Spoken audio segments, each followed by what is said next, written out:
हम लोगों को पढ़ना है आज प्रत्याहार। क्या पढ़ना है? प्रत्याहार। प्रत्याहार। प्रत्याहार किन से बनते हैं? माहेश्वर सूत्र से। इन सूत्रों को माहेश्वर सूत्र क्यों कहा जाता है? क्योंकि ये शंकर भगवान से प्राप्त हुए। महेश्वरात् आगतानि इति माहेश्वराणि। महेश्वर शब्द में जब अण प्रत्यय हुआ तो माहेश्वर सूत्र बन गया। अण प्रत्यय तस्यापत्यम में होता है। जैसे वसुदेव के पुत्र को क्या कहा जाएगा? वासुदेव। वसुदेव के पुत्र वासुदेव। तो कुंती के पुत्र कौन्तेय। ठीक है। तो अण प्रत्यय उसके पुत्र में, उससे प्राप्त में, जैसे तेन प्राप्तम या तस्मात् आगतानि महेश्वरात् आगतानि इति माहेश्वराणि। ठीक है। तो इन अर्थों में भगवता इदम, तस्येदम में भी अण प्रत्यय होता है। भगवता इदम भागवतम। ठीक है। तो महेश्वर यानी भगवान शंकर से हमें ये 14 सूत्र प्राप्त हुए हैं। ठीक है। इन 14 सूत्रों में ध्यान से देखिए। पहले उच्चारण बोलिए। आ ई उण, रिल रिक, ए ओंग, आई औच, हाय वरट, लण, यामंगणनम, झवया, घाढ़ा दस, जब गढ़ा दस, ख फ छ ठ थ छ ट तव, क प य, श स स, हल। ये कितने सूत्र हो गए? 14 सूत्र। इन 14 सूत्रों में देखिए शुरुआत में अ ई उ ऋ ऋ ए ओ ऐ औ, ये सभी स्वर वर्ण हैं। क्या है? स्वर वर्ण। इसके बाद व्यंजन वर्ण है। कौन से वर्ण है? लेकिन व्यंजन वर्णों का जो वर्णमाला में हम लोग क्रम पढ़े थे उससे भिन्न क्रम यहाँ है। वर्णमाला में व्यंजन वर्णों का जो क्रम हम लोगों ने पढ़ा था उससे भिन्न क्रम यहाँ व्यंजन वर्णों का है। जैसे ह या वरट, ह या वरट, तो इसमें ह या वर, यर लव पढ़े हैं ना। फिर तलाबे से मूर्धनी सा दंती सा ह पढ़े हैं, तो ह से शुरू किया। यहाँ पहुँचेंगे तो ल भी मिल जाएगा। अब ये देखिए सभी वर्गों का पांचवा, या मंगणा म, या हो गया चवर्ग का पंचम वर्ण, म हो गया कवर्ग का पंचम वर्ण, कवर्ग का या मंगणा न। ये इसकी काउंटिंग नहीं होगी, बस इतना है। ठीक है। झ या घ दस। इन 2 सूत्रों में देखो किस नंबर का वर्ण आ गया? सभी वर्गों का चतुर्थ वर्ण यहाँ उपस्थापित है। जब सूत्र को देखिए, सभी वर्गों का तीसरा। उसके बाद बढ़िए, सभी वर्गों का दूसरा। उसके बाद सभी वर्गों का, उसके बाद तीनों सकार और हा 2 जगह, यहाँ भी और। ठीक है। यही क्रम है इसका। ये क्रम क्यों रखा गया है? तो व्याकरण शास्त्र इसी पर डिपेंड करता है। व्याकरण के जितने फॉर्मूला तुम पढ़ोगे वे सारे फॉर्मूला किस पे हैं?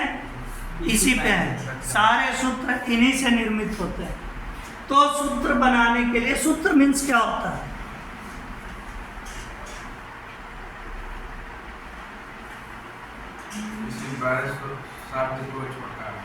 हाँ, बड़ी बड़ी जो बातें हों उनको छोटे में कह देना, जिसको कहते हैं गागर में सागर भर देना, उसको सूत्र कहते हैं। क्या कहते हैं? सूत्र कहते हैं। तो ये जो 14 हैं इनका नाम है माहेश्वर सूत्र। व्याकरण के ये आधार हैं, व्याकरण के लिंक हैं ये, ठीक है। इनसे क्या बनता है? प्रत्याहार। लेकिन प्रत्याहार बनाने से पहले 2 सूत्र हमको जानना होगा। कितना सूत्र जानना होगा? पहला सूत्र है हलंत्यम। कौन सा सूत्र है? ये कहता है कि ये जो 14 सूत्र हैं इन सभी सूत्रों में अंतिम जो इत वर्ण है, अंतिम जो हल वर्ण है उसकी इत संज्ञा होती है। क्या होती है? अंत्य हल वर्णों की इत संज्ञा होती है। अंत्य हल वर्णों की तो इस तरह ना इत संज्ञक हो गया क, इत संज्ञक हो गया अंग, च, मतलब इन 14 सूत्रों के अंतिम जो भी व्यंजन वर्ण हैं उनका एक स्पेसिफिक नेम हो गया, एक नाम दे दिया गया। क्या उसको कहेंगे? इत। इत क्या कहेंगे? संज्ञा माने तो नाम, उसका नाम हो गया इत। क्या नाम हो गया? ठीक है। तो इन सबों की इत संज्ञा हो गई। अब इत संज्ञा क्यों हुई? तो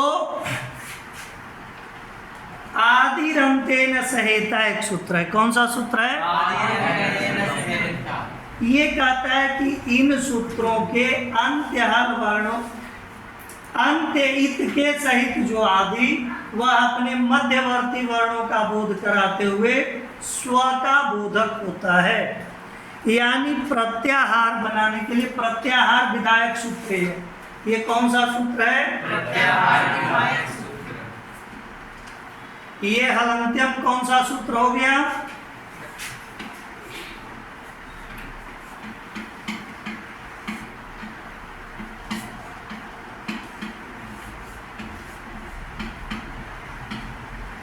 हलंत्यम हो गया इत संज्ञा विधायक। इसने किसका विधान किया? इत संज्ञा का। और आदिरंतेन सहेता किसका विधान कर रहा है? तो ये कौन सा सूत्र हो गया? प्रत्याहार विधायक सूत्र हो गया। कौन सा सूत्र हो गया? ये कहता है कि अंत्य इत के सहित जो आदि वह अपने मध्यवर्ती वर्णों का बोध कराते हुए स्व का भी बोधक होता है। जैसे देखिए एक प्रत्याहार हम बनाते हैं अण। अंत्य इत एक तो लिए, आयुण से न को उठा लिए, ठीक है ना, यहाँ लिख दिए। एक आदि लिए और यहाँ लिख दिए, अण हो गया। अब इस आई उण के अण से किन किन वर्णों का बोध होगा? आई उना का क्यों नहीं बोध हुआ? हाँ, तो इत संज्ञक क्यों प्रत्याहार में गिने नहीं जाते हैं? इसके लिए भी एक सूत्र है। क्या है? कौन सा सूत्र है?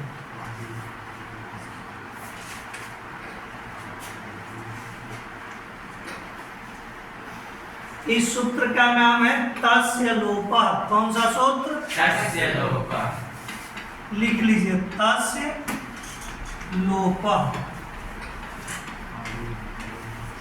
जिसकी इत संज्ञा होती है उसका लोप होता है।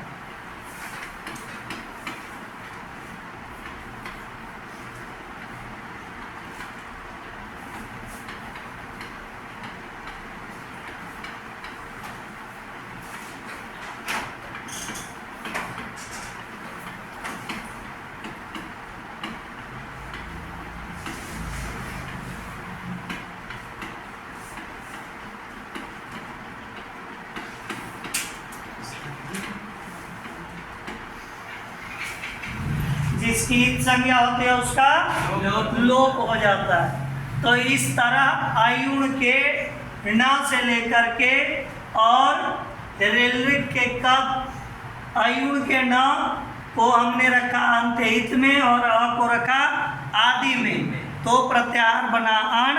अण से बोध हुआ किसका? आ ई उ का। ठीक है।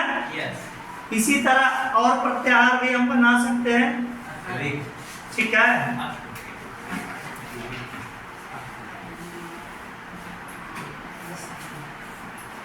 इसी तरह हम और प्रत्याहार बना सकते हैं।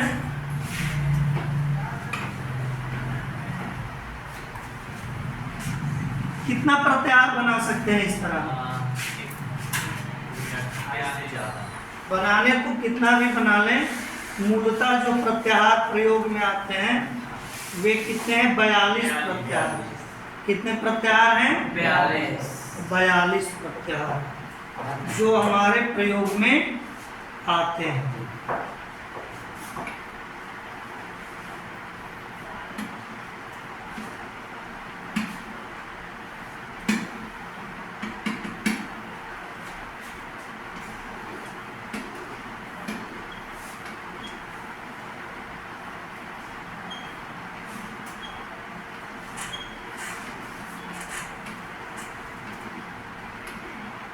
आयुण, इससे एक प्रत्याहार बना अण, ठीक है, जिसका प्रयोग पूरण अपरा सूत्र में होता है। रिलरिक, आप देखिए आयुण और रिलरिक,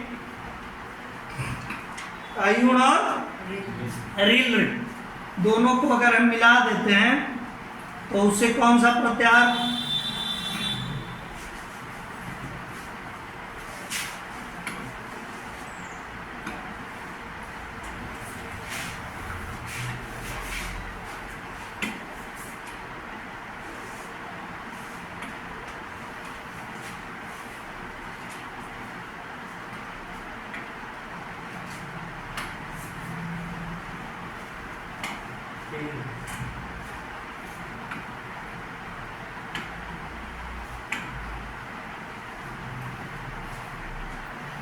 जैसे देखिए प्रत्याहार हमने बनाया अक, कौन सा बनाया? अक। अंत इसमें कहाँ पे है? रिलरिक का है। यस। आदि कौन है? आयुण का आ है। तो अक प्रत्याहार में कौन कौन से वर्ण आ जाएंगे? ई, उ, री और री।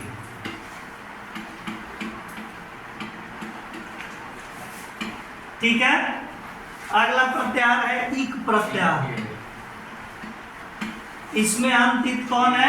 क। आदि कौन है? ई। तो इसमें ठीक है।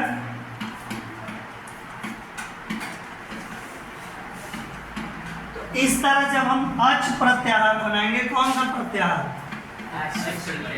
अच प्रत्याहार बनाएंगे। तो अच प्रत्याहार में देखिए अ, ई, उ, रिल, री, ए, ओ, ऐ, औ सभी स्वर वर्ण आ जाएंगे। यस। इसलिए संस्कृत में स्वर वर्णों को अच कहा जाता है। स्वर वर्णों को क्या कहा जाता है? अच कहा जाता है। अब इसी तरह देखिए हयवरट से हल तक सभी व्यंजन वर्ण हैं, तो इसलिए व्यंजन वर्णों को क्या कहते हैं? हल कहते हैं। ठीक है। यस। हयवरट के ह से हल के ल तक हल में सभी व्यंजन वर्ण हैं, इसलिए व्यंजन वर्णों को क्या कहते हैं?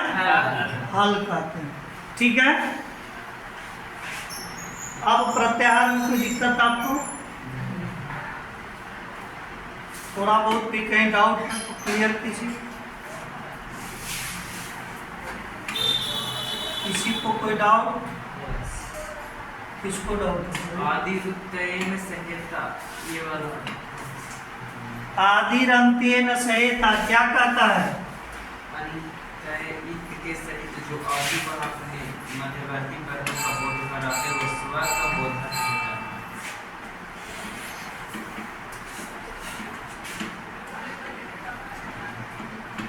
अंत्य इत, ठीक। आदिरंत्येन सहिता सूत्र का पहला हो गया दूसरा टर्म आदि, तीसरा टर्म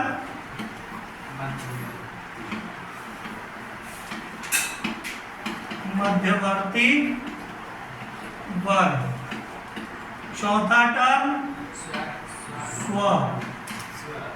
स्व माने चार टर्म है इसमें आदिरंत्येन सहिता सूत्र में। पहला टर्म कहता है अंतित। कोई भी प्रत्याहार बनाना तो एक आपको इत संज्ञक वर्ण चाहिए। ठीक है। हाँ, बिना उसके प्रत्याहार नहीं बनेगा। आदि में आप बीच से भी उठा सकते हैं, जैसे इक प्रत्याहार बनाए ना, हैं? लेकिन अंत में कोई संज्ञक वर्ण ही रहेगा। प्रत्याहार का ये शर्त है, ठीक है, कि अंतिम में कोई संज्ञक वर्ण, ये 14 जो संज्ञक वर्ण है सूत्रों में, उनमें से कोई एक संज्ञक वर्ण रहेगा, उसके साथ कोई एक आदि बनेगा। जैसे यहाँ पे आदि हमने बनाया ई, ठीक है, ये आयुर सूत्र में जो ई है उसको आदि बनाया। तो प्रत्याहार हमारा क्या बना, ये किसका बोध कराएगा, तो कह रहा है मध्यवर्ती वर्णों का। तो मध्यवर्ती वर्ण कौन कौन से है, उ के बाद री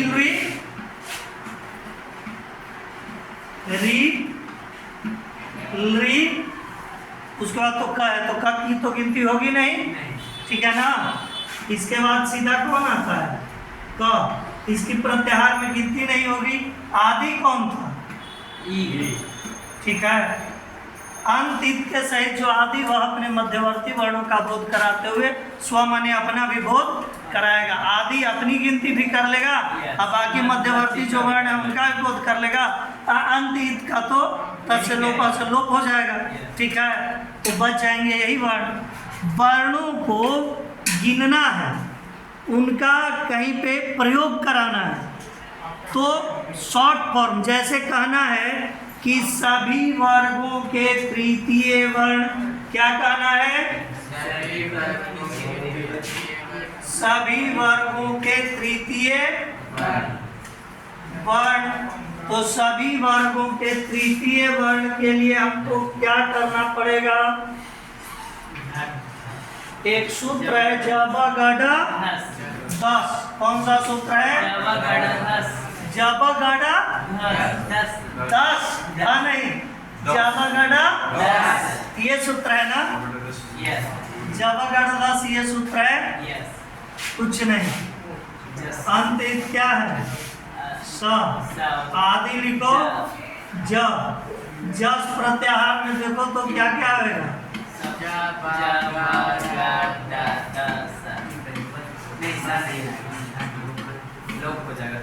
सभी वर्गों का पंचम वर्ण आ गया, तृतीय वर्ण। नमस्कार,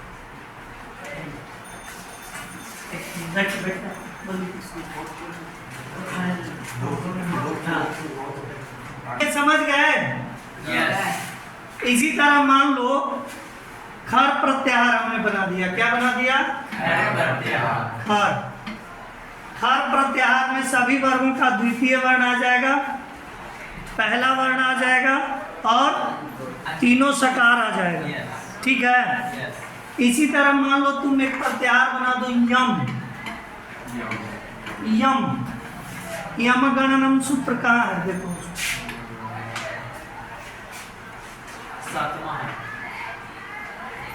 यही है ना।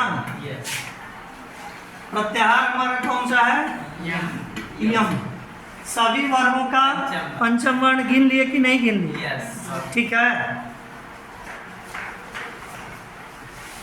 मान लो झस, इसमें सभी वर्गों के कौन से वर्ण आ जाएंगे, यहाँ देखिए दिमाग में 14 आ जाएगा ना। तो ये चमत्कार है प्रत्याहार का कि हमें स्पेसिफिक पहला, दूसरा और तीसरा वर्ण उठाना है, या दूसरा वर्ण उठाना है, या पहला वर्ण उठाना है, या तीनों सकार की गिनती करनी है, या अंतःस्थ वर्णों की गिनती करनी है। अंतःस्थ वर्ण कौन कौन से होते हैं, ये प्रत्याहार